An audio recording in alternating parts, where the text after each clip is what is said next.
Barbell military press. Make sure that your bar is nice and equal on both sides of the hooks, and make sure that your hooks are just slightly below shoulder height. From there, you're going to plant your hands about shoulder width apart, pull the shoulders down to engage into the lats, and really pull the shoulders into the socket. From there, squat underneath the bar, tuck the tailbone in so that your abs fire on and your glutes are engaged, and press your weight out of it. Step yourself back into a safe rack position wherever you feel comfortable, and you're going to drive through the heels, knuckles up towards the ceiling to bring that bar all the way up overhead.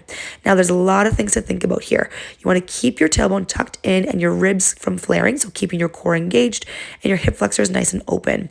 Use your inhales to pull the bar down to your chest, sitting down into the lats.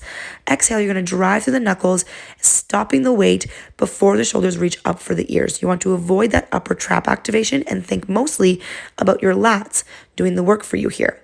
Try to avoid that big sway in the low back and keep your glutes on the whole time. If you need to press the weight up because it's your last rep or you're fatiguing, that's fine, but try to avoid the flaring of the ribs as best as possible. From there, you're going to safely re-rack, and we're going to run through some things that you want to avoid in your military press.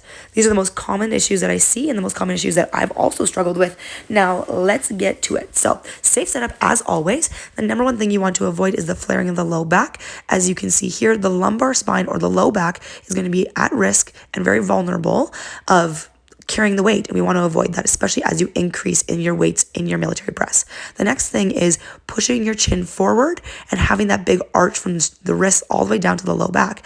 This is not only putting your low back at risk, but also your neck and your abs are at risk here as well. So try to keep that nice straight line and let that bar scrape your nose. Another angle so you can see how the proper setup is. So getting myself into the squat position, my wrists are directly above my elbows, so I can press straight up through the elbows, engaging through the lats. Knuckles are strong, so you don't ever want to have flaring wrists here. Inhale, you're going to pull the elbows back down, engaging through the lats.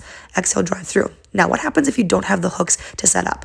You're going to have to do a barbell clean to bring yourself into rack position. Elbows outside of the knees, nice open chest, and you're going to drag the bar up across your shins to the hips, pop it up into your rack position. From there, you're going to have to square your wrists back off so your wrists are above your elbows. Scraping your nose up and back down with that bar so you can keep that nice solid line. From there, you're going to have to drop back down the way you picked up, especially if you don't have hooks. So drop back into the hips, drop to the base of the feet, and